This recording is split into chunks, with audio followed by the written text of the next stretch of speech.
رانجې یا ورسه نن موسم بیخي ډېر برابر دی ښه یخ شربت ورته هله بډایه ورسه ورته السلام علیکم.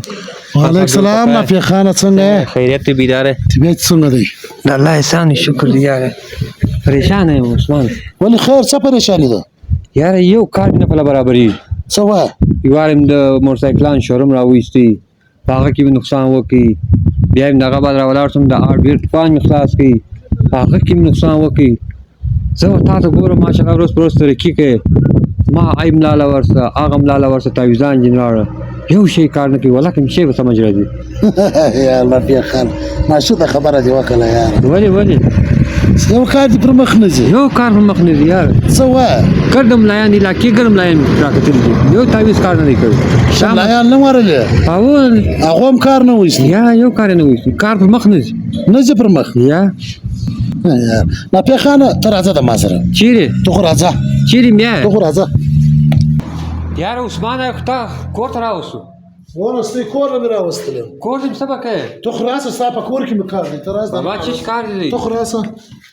ونه دا ستا شیرینه مور ده ته وایه زه پلاني پیر له ولاړم دوای مې وغوښته پلاني پیر له ولاړم دوای مې وغوښته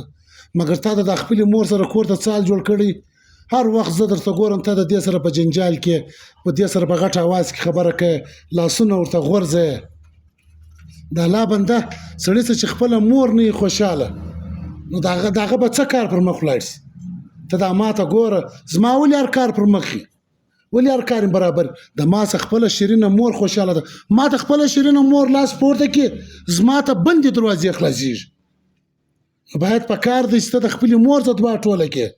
باید په کار ته د خپلې مور خدمت وکړي خپلې مور سره په غټ اواز خبره نه وکړي نو په دې ستا یو کار پر مخ نه ځي پیران